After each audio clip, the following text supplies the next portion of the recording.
there's some hip and shoulder in that one, and Mostert clears him. That was a bit of a rarity. You don't often see that in the latter part of Forest Elbow. Now some side draft. Have a go at Van Gisbergen. He's right under the rear wing of the preceding car, and he's snipped Mostert. How's that? That was absolutely out of control. I'd like to see on board the Shane, because I reckon he might have given Brodie a bump and done a little bump draft in the back of that. So look at the rejoin going on here. So you've got Randall covering down the inside. Van Gisbergen rounds him up. De Pasquale's about to have a sniff here as well. And he makes it a desperate lunge out of turn 2. Oh, and Randall covers him all the way to the fence, but there's not a lot of space here. Can he get up? He gets the squeeze on the curb, side by side, and that's what happened earlier in the day with Davison and with Pye. And eventually Randall has to clear the throttle and drop back in behind. That was awkward. Pace on the run towards turn 10. He's right on him down here in the braking area at 11. Has he got more traction out the other side? It puts him on the wrong side of the road when they get down. Is there a crisscross? He looks for it, but Will's a wake up. Now he goes back to the other side. He'll try to get a better exit out the final corner.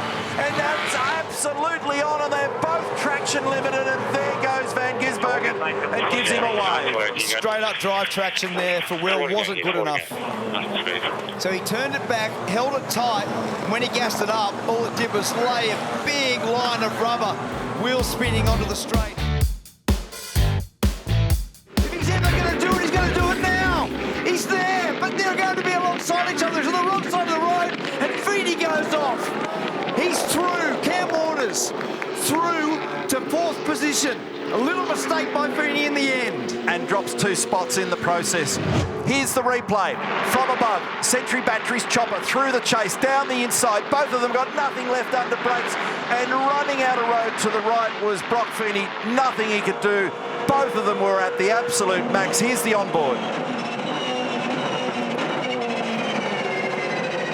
Nice driving by both of them. In fact, Brock just couldn't pull it up. He's on the dirty side of the road by then.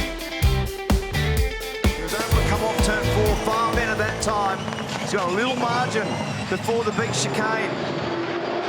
But that was pretty wild stuff from Van Gisbergen. He's come off there nicely again. Jeez, he's getting off turn 10 well. And he fires there straight down there. He's caught Will Davison napping. Will was blocking there before. He didn't block that time, and bang, straight down the inside. Here's the viewpoint from his car. Makes a brake bias adjustment before he executes the move. Down he goes. He'll be kicking himself, won't he? Look at Nick Percat trying to do the crisscross, but he got himself into the weeds, and there's oh my God, that was close.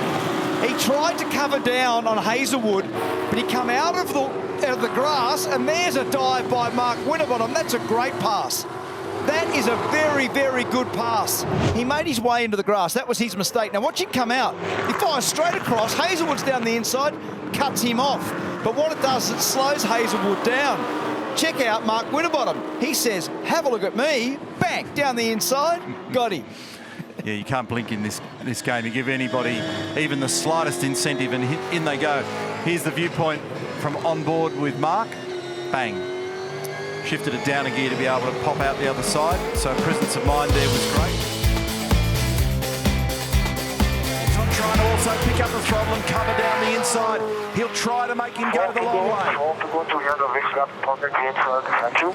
to go is the critical word there from Ludo, and the reason he says that is he wants to make sure that he understands that you can protect, be aggressive, cover, make him work for it. So he's looking to crisscross. Here he goes again, dives down the inside at 1. Now Anton will see glimpses, and he shoves it up the inside. He's got him. And done. Oh, maybe not quite. That was wild. That was wild. Because it's a very narrow racing line on the exit of 1 through 2, 3. Oh, and here comes Van Gisbergen. There you go. Now Shane will come from the outside and try to get a run off 2 to get down the inside at 3. He's got the run. Can he get it done? He moves it over. He's done a dive. He's got it down the inside. Well done. Beautifully executed manoeuvre. Watch this. Flicks left, dives right. Didn't make contact, down the inside, on the dirty side, slows it up, feeds it a gear. Now this is the art.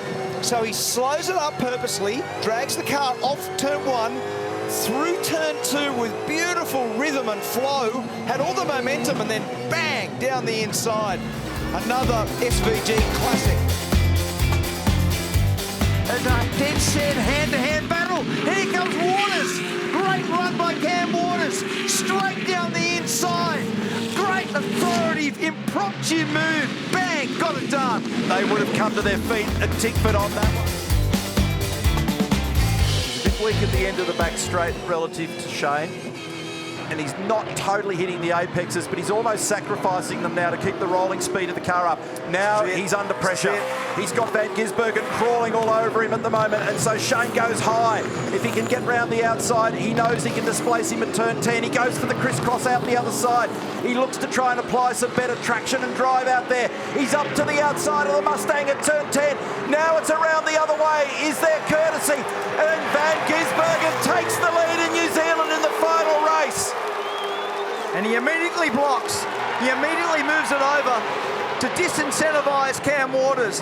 Perfect execution of that pass. Cam Waters had to cover. When he did that, the crisscross worked perfectly for Van Gisbergen.